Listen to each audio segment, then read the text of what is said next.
right, what's going on, everybody? Episode 2, Cutoffs and Coffee. Welcome. Thank you for joining us. Myself, CT, along with Coach James DiBlasio. I'm really stoked about today's episode. We have our first guest on the podcast, Justin Frazier. We'll get into what he does a little more here shortly. But let me just say, I selfishly wanted to have this conversation for a long time, and I like to think that I convinced James to get us in this long-form discussion podcast format just to be able to sit down and talk to Coach Frazier here. So before we get going, want a little word from our sponsor, and then we'll get right into talking about Coach Frazier. Yep, this podcast brought to you by Underdog Fitness, the best foam roller out there, the only foam roller that stores all your bands, your mobility work in one spot, keeping that gym bag clean. So we got your bands, we got your rollers. Check us out, underdogfitness.com. That's 2 G's, underdogfitness.com. And this is the time to be doing it. I never spent any time doing it. I've spent a couple, probably racked up a couple hours over the last couple weeks rolling. I feel a lot better now. So let's get into our guest, Justin Frazier, strength and conditioning coach at Lift Lab in Indianapolis, Indiana. We met years ago. I was in between professional football seasons, found a gym, started training there, and linked up with Justin and ran some of my toughest and most beneficial programs I have ever ran working with him. One thing that really stuck out to me early on was his focus on movement quality. I came from a place where it was just move as much weight as fast as you can, as often as you can. And Justin was the first one to really put me in my place, let me know that I was doing a dumbbell row with my bicep instead of my lats. I was squatting without bracing. I was doing a lot of things that a lot of us novice lifters are doing, and we're not aware that we're doing them.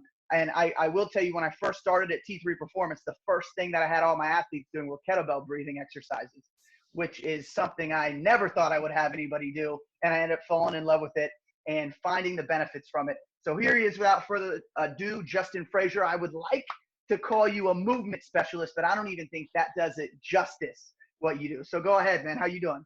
Good. It's an honor. I'm honored to be the very first guest. I didn't know that. Yeah. Okay. Live up to the expectations here. Selfishly, I wanted to have this conversation, so I'm glad we're able to do it. So where do you think you fit in to the industry as a strength and conditioning coach? Because a lot of people have their ideas of what they do. Where do you fit in specifically? Honestly, it's kind of hard to say. I started it when I was in college. I studied exercise science, and I wanted to be a college strength and conditioning coach. And I did an internship with the football team at Ball State, and that was a phenomenal experience. And then I did an internship in the private sector as well. And kind of what I got from both of those experiences is that I didn't really want to be in the college industry too much. It was just seemed a little bit too political to me. And I felt like I would never be able to kind of have my own voice and be able to do things the way I truly want to do them. So that's kind of why I pursued the private sector route. And so right now, I don't really know how I think of myself, but really all I'm trying to do is learn as much as possible. And I put out content like you've seen on Instagram and YouTube, and I don't really do that for anybody else other than me. It helps me continue to work through these ideas. So I kind of just do that for myself. So I'm really just trying to learn as much as I can and kind of work through as many ideas as I can and just broaden my understanding as much as I can. And I think that's going to help improve the outcomes I can get with clients. So I don't really know how I see myself, but I kind of work with a lot of kind of on a semi-private basis with a lot of people just looking to get healthy, find more energy throughout the day and get a little bit more lean. And then I also work with Olympic lifters and then some middle school, high school athletes. I'm actually working with 2 high school athletes right now during quarantine. We got a little social distancing, speed and agility thing going on. So that's kind of what I find myself doing. Yeah, and I wanted to comment on that real quick too, because James is our Olympic lifting guy. He's our speed guy. And I noticed between both of you, when I hear both of you guys speak about it, both of you are not saying this is exactly how to do it. Everybody needs to do it like this. You guys are coaching, you're teaching a certain way. And then it comes down to, is this exactly right? I'm not sure. but we'll figure it out. We'll see what this athlete needs. All athletes are different, right? And you're able to work around that, as opposed to just being married to one movement, opposed to being married to one drill, one exercise. It's so awesome to see that you posted the other day, you were working with some of these guys on acceleration. And I'm paraphrasing, you didn't say it exactly, but you thought, you said, this is something I want to get better at, so I'm working on it. And I love that approach. And maybe, James, that's something you can touch on a little more moving forward. Yeah, I mean, I think like for me, I've always had those moments where I like completely learn, or like I completely have to relearn something. And like the first moment of that was when I started at T3 6 years ago, and we had another training director at the time. And like, that's when I really realized I didn't know anything. And so like, I feel like I go through that with speed all the time. Like I'm teaching acceleration different than I've ever taught it. I would say in the last like 3 to 6 months, because like, I don't know if I'm teaching it wrong, or I don't know if I'm teaching it right, and I don't know if there's a better way out there. But I mean, I'm sure that, as trainers, like that's something that we all go through kind of in that reflection phase. What are some things that you found to be like the most effective for your athletes that you've been doing with acceleration, Justin?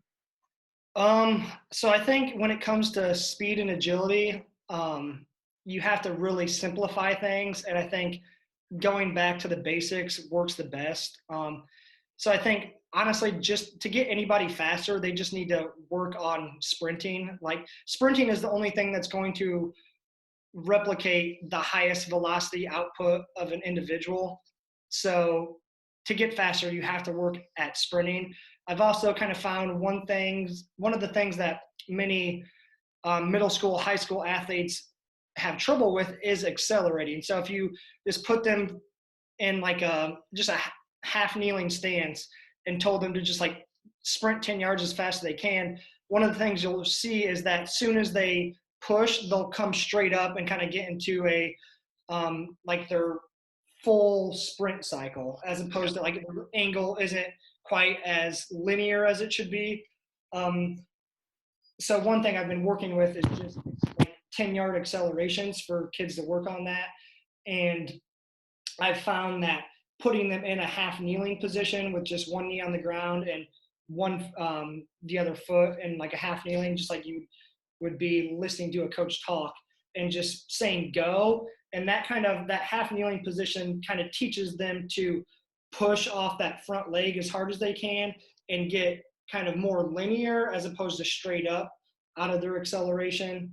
And I've also been doing that from a lateral perspective. So getting there, like if they're turning left or turning this way to accelerate 10 yards, get that inside knee on the ground, because that teaches them to push off the back leg hard and open their hips in the direct or in that position.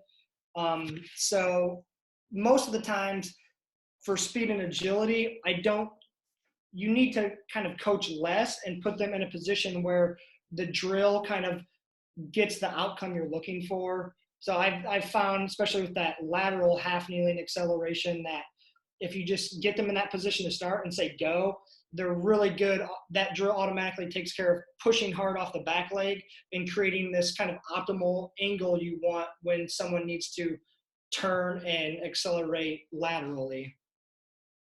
Yeah, and I think that's great too, because just with the eyeball tests, you can tell when a kid like takes some time to get out of that stance. They're definitely lacking in a lot of areas, just from body control. So putting them in that stance is a really good way to kind of show what's why it's taking them so long to get up, and in what direction they're putting their forces into. Yeah, and that's awesome that Justin made that point, because just a couple of days ago, one thing we said people need to do more, and especially in the situation we're in now, is go outside and sprint, right? Nobody's doing that right now. And then I say nobody, I just see the people around me. I know the people I have conversations with, but what's the first thing that's going to happen when players get back in teams, right? Coaches are going to have them sprint right away. And if they haven't been doing that this whole time, it's going to feel off, and we're going to see a lot more injuries that way. So I appreciate you saying that. We are all on the same page there. I want to transition to movement a little bit, right? So it's such an important topic, and it's something that I don't think any of us are really thinking about on a moment-to-moment basis. Squatting properly, especially breathing properly, things like that. A lot of those things that I learned from you so many years ago. So I just kind of want to get you started. Like, how would you really explain the movement as humans, the development of movement, and then, you know, maybe what is it that we need to start thinking of a little more when it comes to movement as coaches in the strength and conditioning industry? Okay, so that's kind of a If that's a so lot, many yeah, different you kind of ways, break that but down how I you would, think I got how you a would like. decent starting point here. So, and this is the one thing that probably just in the past year that I've had to really kind of change my mind on and shift gears.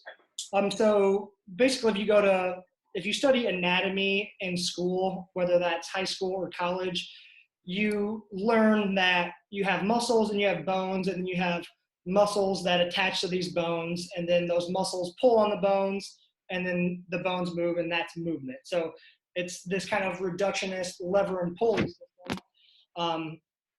So basically, if you're like taking water out of a well, that's kind of the lever system. And that's what you're taught in school, how humans move. But they don't really, and they study this on dead people that basically are just muscle and bones is what is the only thing kind of left from them. So, but they don't talk about everything else that we're made of, which is a bunch of fluid, and we're also filled with air. So, and I have to credit, so I just went to Bill Hartman's intensive, and he's kind of the guy that, as far as I know, has kind of created this model and way to look at things. And like, you should follow him on Instagram if you don't. He's got a lot of great content. Yeah, I definitely will. But in it, so if you take into account that we're made of more than just muscle and bones, we're full of fluid. Like, most of our body is full of fluid, and then we also have air inside us as well.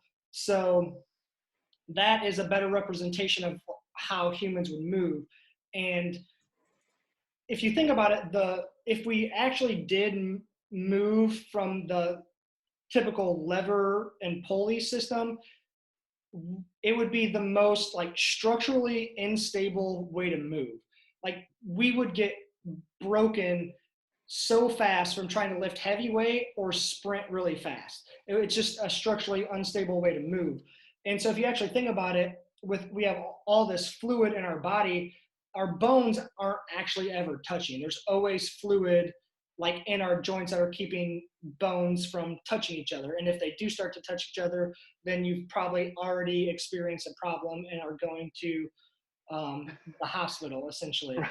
So really, we humans move more from compression and expansion. So basically, we compress areas of our body and expand other areas, kind of opposite areas, and that's how we kind of load and propel. So if you kind of think about it as a worm, so a worm kind of compresses and expands, but we also have bones and we're able to stay upright, but we kind of use that same strategy to move.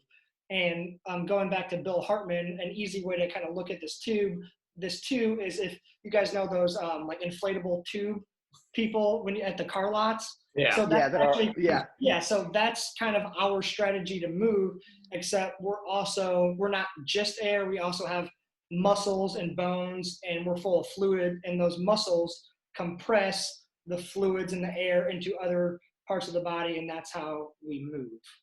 Yeah, I mean, we would have a real hard time doing anything rotational if we were just levers and pulleys. We would get torn to pieces, and we would be coming off of our joints all the time. I like the idea of that worm. I like to think about accordions as well. You know, that expansion and being able to like the slinky. Yeah. That's another good representation. Now, so people who are hearing that, who are overwhelmed, right? Yes, I didn't even completely understand if you're overwhelmed. I'm still overwhelmed. Right. So where do we start? Well, I think that kind of is the starting point. And if we use that as the starting point, and that's kind of the beginning of our model, I mean, our clients might not care at all about this, which is perfectly fine, as long as we're getting them to the outcomes they want. But if you have a more kind of conceptually understood model that you're working from, and something that just makes more coherent sense, then you're probably more likely to get to better outcomes with whatever you're trying to get to in regards to movement and performance. Right. And so I heard you talk the other day about plyometrics and basically reactive time and plyometrics. And it was so interesting to me because you didn't talk about, oh, you need to do a depth drop from above 12 inches, that you need to try to spend as little time on the ground as possible. You talked about how, you know, the fluids in an individual's body could have some negative effect on how quickly they could react off the ground. Yeah. Right. Things like that is something that we, at least I don't personally, and if you think something like that about Jen, you can tell me, but that's something I would never think of, but it makes, I mean, perfect sense when you put it in that situation. Yeah. So the big key is like we hold most of our fluid in our guts. And so I actually I was looking at an MRI today of when you just take a breath in, your diaphragm pushes your guts down towards your pelvis.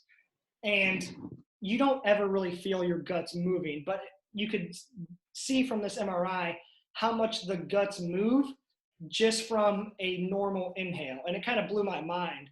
So you have to now think about that from like a normal resting position. And then that's on one end of the spectrum. Then on the other end of the spectrum, you have like very high plyometric activity, like a full-blown sprint, or you have just like a seated box jump or a depth jump. And basically the people that are really good at jumping and like absorbing and like quickly accelerating everything back up, I think those people have kind of a more structure that helps with that in the first place. But basically what they're able to do is kind of accept the guts descending and are able to kind of catch that from their pelvis and then reorient that and accelerate it back up. So if you kind of think about it, if you stood on like a 1 foot box and you just stepped off like a depth drop, basically your body would start going down, but your guts would start moving up. But then when you get to the ground, like when you hit the ground, the guts would kind of slam to your pelvic floor, and it's kind of like a bounce. Like, and then if you can capture that, you get this kind of bouncing thing moving back up. Sure. And so your individuals that can't do that, or you might see like their knees cave, and they just kind of, anytime they hit the ground from that, they can't accept that. So the guts just essentially push them straight to the ground, and their knees cave and they can collapse. And you can see this just in people doing like a squat too. Like they might start going, and then basically their pelvic diaphragm can't manage the guts, and then they just kind of collapse all the way down. So that's just a representation or an idea of how you can kind of get a sense of how the guts influence movement. Now you kind of talked about like, what do you kind of do with this information? And I actually just had a conversation this morning, and like, I'm not really sure, to be honest with you. I'm not sure, because I also saw a post yesterday, and it was a guy talking about moving into a cut, decelerating, and then moving out of the cut. And like, so if I moved into a cut, I have to kind of like plant and like absorb and get low. And you can even might see like the ripple on the shirt moving down. And that's kind of exactly what the guts are doing. The guts are moving down, and then you have to be able to kind of like catch them, absorb that, and then reorient them back up in the other direction when you're coming out of the cut. Now, this guy explained all that, and I just kind of thought you could kind of explain really the same phenomenon without even talking about the guts. If you just talked about like the angles of the body, you're kind of getting at the same point. So I'm not sure how much, like, I think it's useful, but I'm not sure how much you need to necessarily talk about that all the time, because especially for like sprint training and speed and agility training, we've kind of always known about, like, say you're doing a depth jump, we've kind of always known that you need to be able to absorb all that force and then accelerate it back up. And the people that can kind of absorb and reaccelerate really fast are typically like your more explosive athletes. And we never really talked about the guts beforehand. So having this like kind of deeper understanding, I'm not necessarily sure what additional stuff it gets you. Right. But it is super interesting. to training fasted, right, CT? Yeah, exactly right. You don't want a burrito in your tummy while you're trying to do anything explosive. Have you guys ever trained on like a super full stomach? I hate it. It's my least You favorite literally thing, man. can't do anything. I can't. I move slow. I can't run. I can't produce force. Yeah, but I mean that makes a ton of sense from a what's going on. I mean, you know, you definitely can speak more on this than I can, but from an ability to brace through that pelvic hip complex, you know, that makes a lot of sense with that being stable for the guts, allowed to be able to rebound off of it, because, you know, our body is moving in the same lines. So, you know, whether we're doing a depth jump to another jump, like being able to use gravity as opposed to try and fight against it the whole time on the way down and on the way up, just roll with it. Yeah. So basically, and also like your individuals that you've probably seen before, that if they try to decelerate or land from a depth drop, they just collapse. Basically what those people need is they need to unload some of their body weight so they can learn how to kind of catch and rebound the guts. So basically, like you could do like almost like they could even do like an assisted like bunny hop against like holding themselves up against something, or even like people have done like holding they're kind of in bands and they're jumping that way. But basically, for those people, their body gravity plus their body weight is too much, so that you basically just have to unload their body weight. And you know, that kind of takes me right into my next point, because I did want to ask. Let's just say, you know, this scenario, because this is easy to understand. A lot of people who think they're not flexible will train and then stretch at the end, right? People who, you know, maybe have some issues with breathing and bracing might warm up, train, and then work on some corrective stuff at the end, right? How can we take some of this stuff and mold it into the very early on, you know, first couple movements of our training session, whether it be the warm-ups, you know, kind of brings me back to the breathing and bracing with the kettlebell, you know, because people who do need some help with this moving forward, which I think a lot of us do, which a lot of us need help understanding, and need help kind of working this stuff in. Like, how can we take it from, instead of sitting around at the end doing a static stretch because we want to help mobility, right, to doing something a little more dynamic in the beginning with some breathing and some bracing? And maybe I see you sit in different positions. You go through different ranges of motion. You elevate your heels for some different squats, like kind of all that stuff. Can you get into that a little bit? Yeah. So I think the easiest way to understand this is, so talking about your two strategies to move, you have compression and expansion. So the easiest way to think about this is on like two ends of the spectrum. You have, like, on one end, you have your power lifter that wants to squat 500 plus pounds. And then you have like your other end where someone just wants to, they don't care about anything else other than moving well. So to get really strong and to produce a lot of force output and a lot of velocity, you use a highly compressive strategy.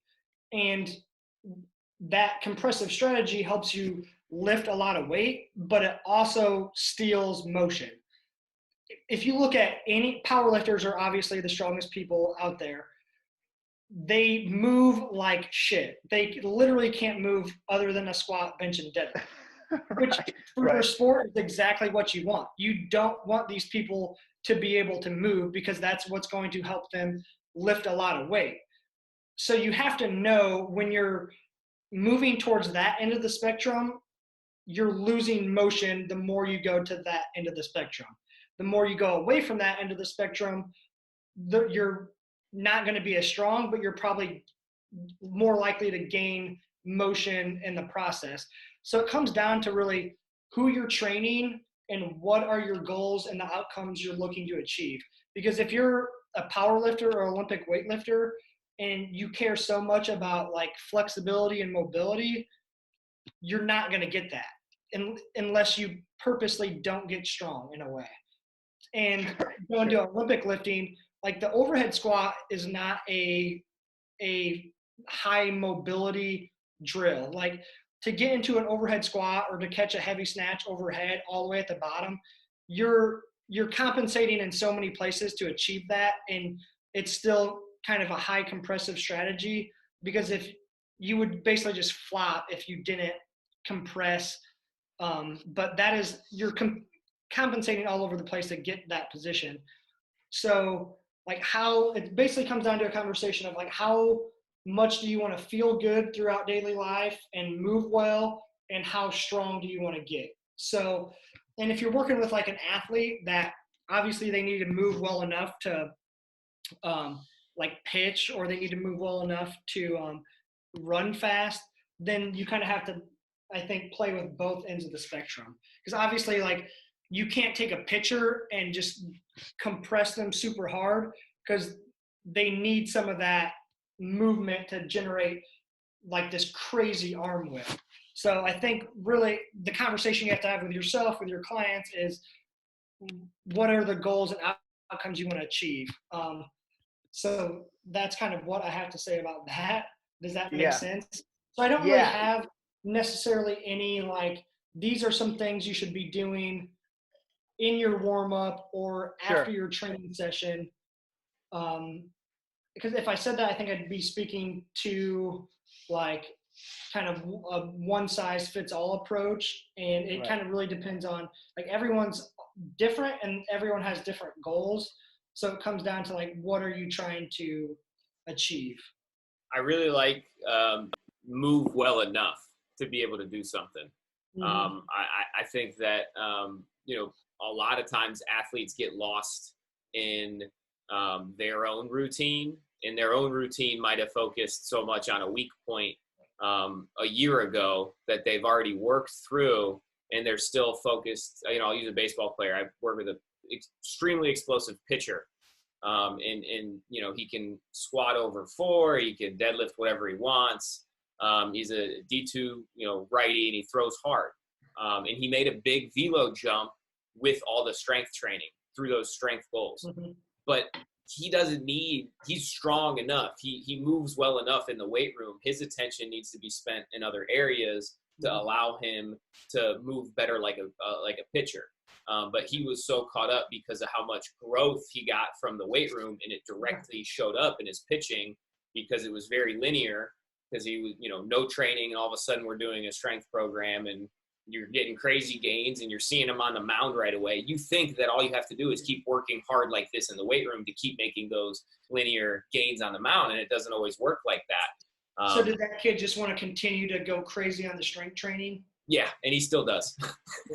Which, if you're a pitcher and you're squatting over 4, like, probably good enough, to be honest with you. Like, And that's a conversation we have with him, frequently.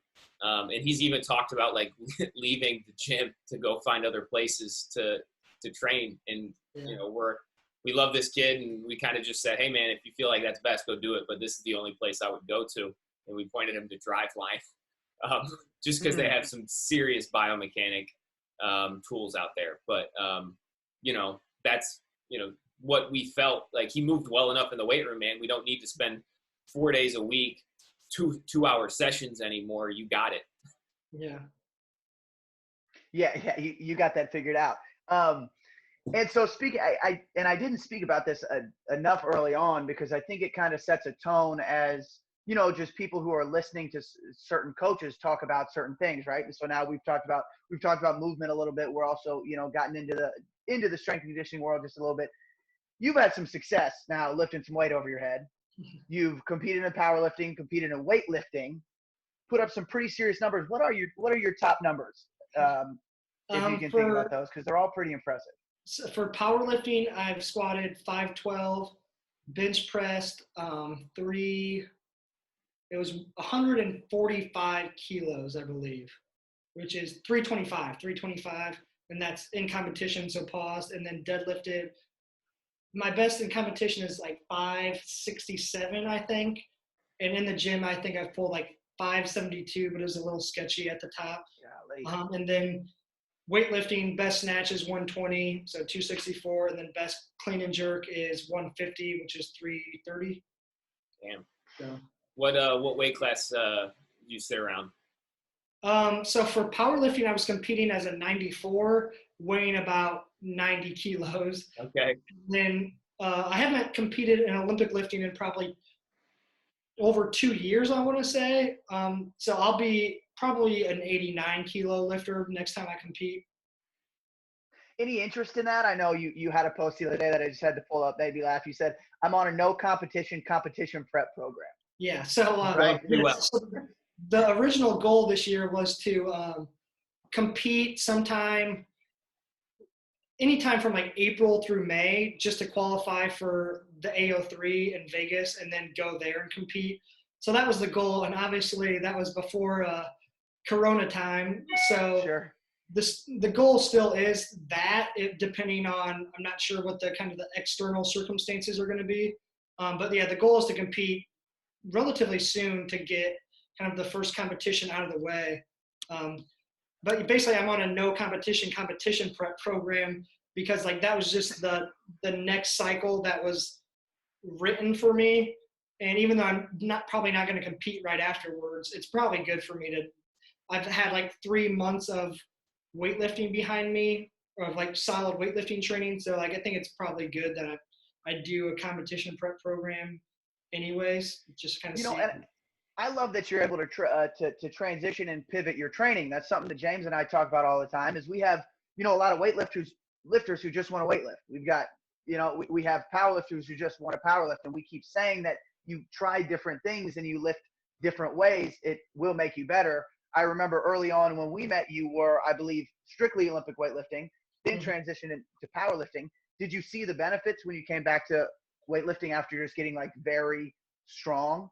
Yeah, I don't. Yes, I did. Cool. I snapped like after I was like a month and a half, 2 months into from switching from powerlifting solely into weightlifting, and I hit 2 PRs, like 120 and 150. And I don't know if that was from all the strength I've gained. I think that's probably a little bit of a part, or just being so fresh to the Olympic lifts that my body wasn't beaten down from them too much. So I think it's kind of those two things together, but it's hard to know for sure. I definitely do think the strength gains have like helped.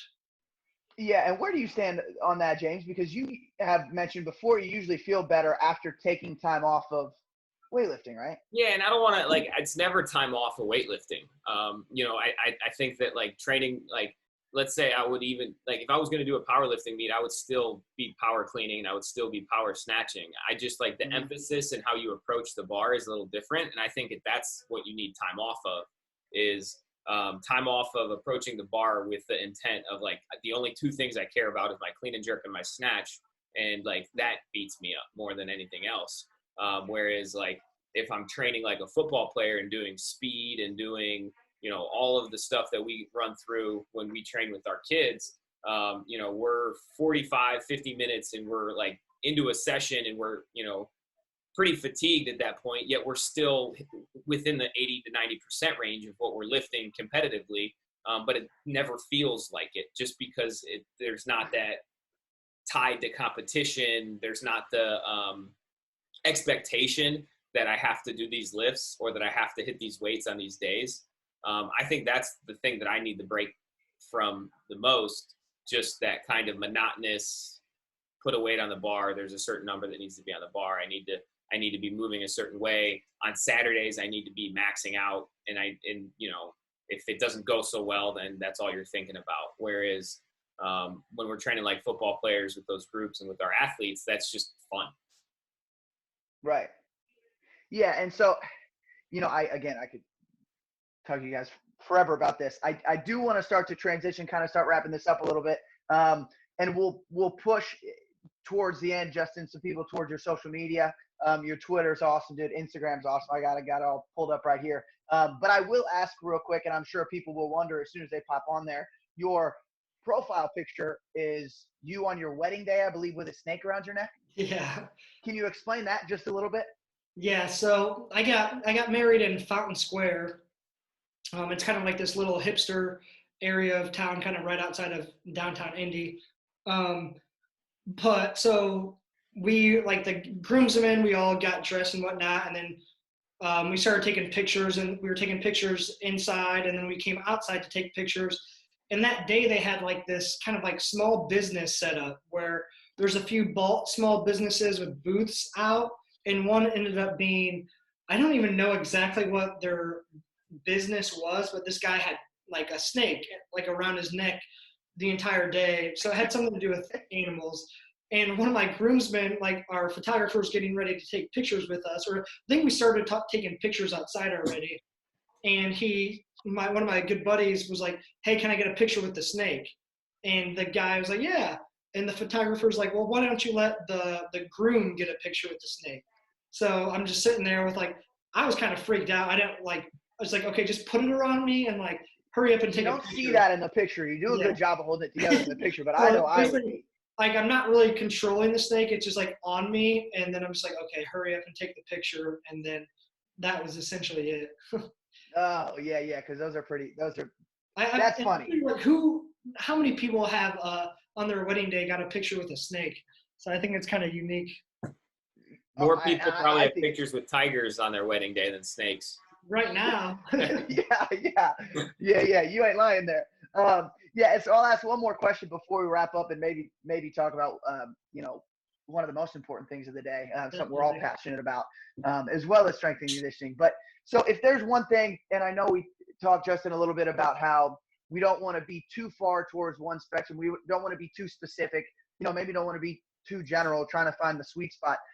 Are there a couple things that people could take away from the conversation and start doing today that they could get some benefit from, as far as things that you do there that are a little different than they might be doing on everyday basis? And again, you have a lot of stuff on social media, and we will push people towards there. And I try all the stuff you did. I actually was out doing what I have today. I had my heels elevated. I was holding a slam ball, and I was going down like a 6 or 7 count, nice and slow, trying to breathe through my diaphragm and trying to focus on all the things that I see from your social media. I was just doing that, a couple hours ago outside. Is there something that you think people could take and start doing right away that they would see a benefit from? Well, I think the biggest thing is knowing, like, you have to know what your goals are, and you have to know whatever you're reaching for and striving towards, there's probably some negative secondary consequences. Like going back to your power lifter, which is just the easiest example. To get really strong, you're going to lose motion, and therefore probably going to hurt more than your average individual. I would say, as far as like if you're just an average, it's kind of hard to say. Let me also say this: like if you're, I don't know what kind of people are going to be listening to this. Sure.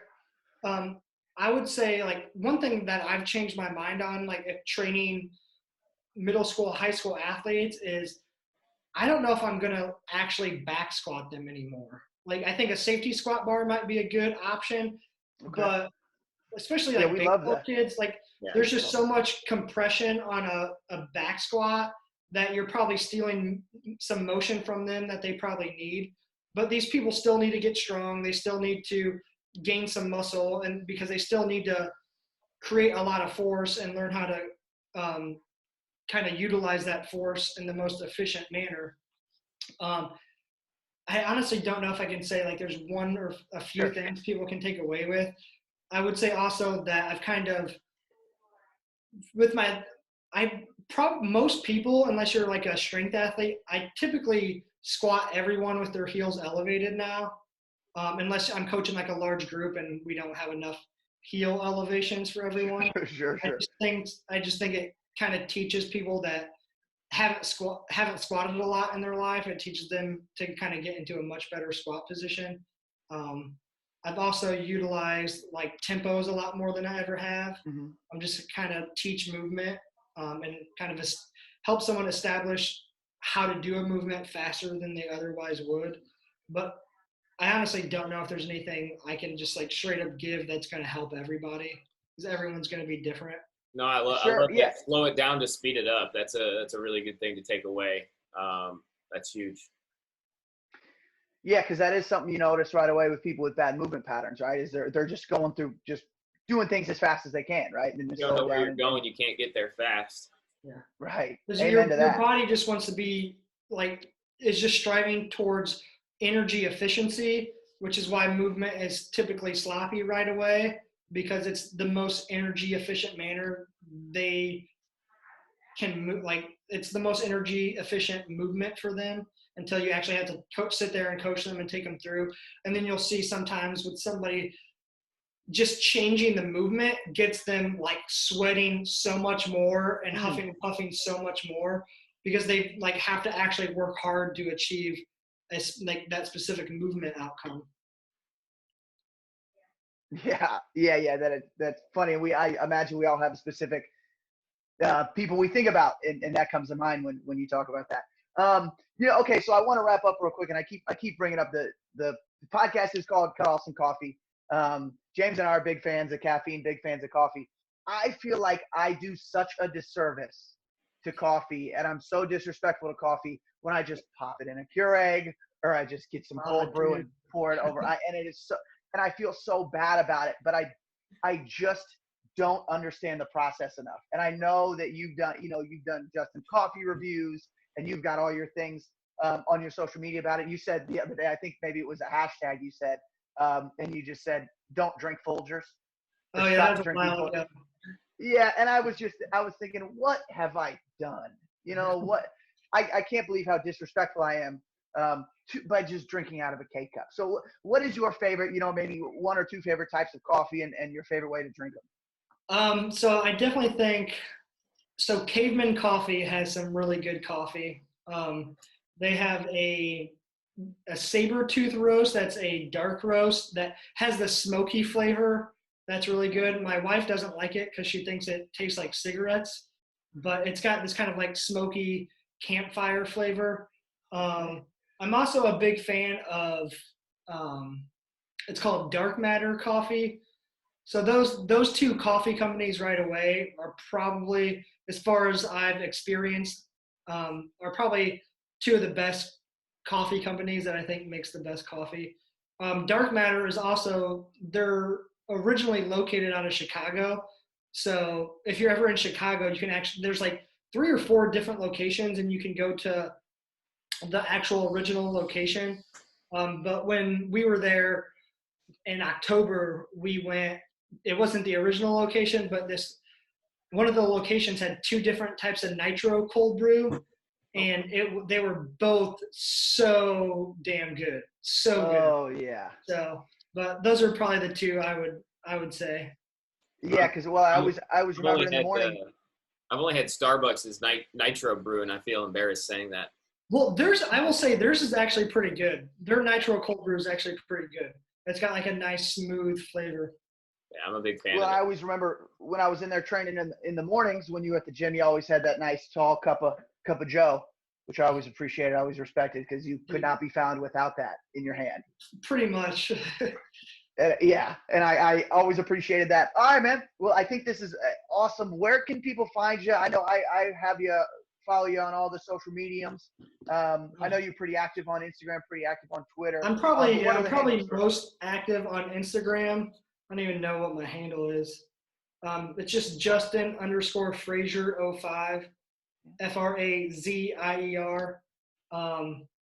And then Facebook, Justin Frazier. And then Twitter is, I don't really use Twitter. I basically only tweet now just to screenshot it and put it on Instagram. But my Twitter is jfrage_05. And then also my YouTube is just Justin Frazier. But you can, if you follow me on Instagram, you can pretty much find where all my other stuff is.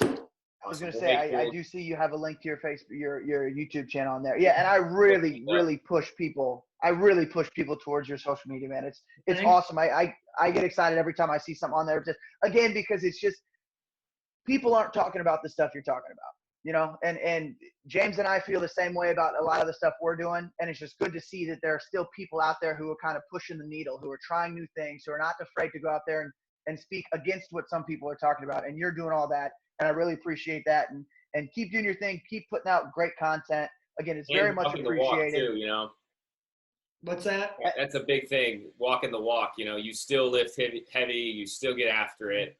I think that You know, from an athlete's perspective, I know how much kids pay more attention to you when you can do it too. And I know, you know, I've been following you since CT, you know, showed me your page before we met. And, you know, I think that's just a big thing that we respect, you know, is your ability to walk the walk, you know, not only putting out all the good information, but also following up on it with your actions. Yeah. I've always been a competitor, so I've just kind of figured like weightlifting and powerlifting have kind of been my outlets post athletic career. And I just kind of figured I'll probably always compete in something. So it kind of gives me some drive to keep it going. Right. Gives you some drive and motivation. But like you said, you're on a no competition prep, right? Body's feeling a little rough these days, but You're doing it right. Yeah, right. Well, we now have the time to recover. Justin, anything else, man? Anything else from me? Anything else you didn't hit on that you'd like to? I don't think so. It's been an honor to be your first guest. This was fun. Definitely could have gone for probably another hour for sure. Again, you know, and that's something I'll keep it in James's ear. Would love to have you on because again, there was a ton of stuff on my notes here that we didn't hit on. I would love to come back and dive into Olympic lifting in depth. And we could fill a whole ton of time with that. Oh yeah, for sure. Yep. Yeah, we've already started talking about coaches we want to have on to talk Olympic weightlifting, and you would be another perfect one to be able to talk about that. Yeah. Now, I wish you guys success doing this. Hope you guys continue to do it. Yeah, thank you, man. You know, it's just a couple of bros who want to get together and talk about, you know, pump stuff and helping people out. Yeah, and I'm sure most people are most of the time are more than willing to give you their time. So we'll see. I know you started one kind of a little bit ago. Have you been pursuing that a little more? Again, I know I kind of just merged it into just kind of creating videos myself. It kind of became hard to get a lot of people on. And so in the future it'll still probably pick up, but it's not like my main focus right now. Cool. Well, again, thank you so much for being on, man. We'll have you on again. We'll talk Olympic weightlifting. Tell your wife I said hello. Hope everything's going well back at home, and we will talk to you soon. Thanks a lot, guys. Thank you, Justin. Thanks so much. Everybody listening, thank you for listening. We will send you to Justin's all his social media. You got to check that out, man. T3 Performance. Check us out. Can't wait to be back in the gym. Cutoffs and Coffee, episode 2. Thank you all for listening.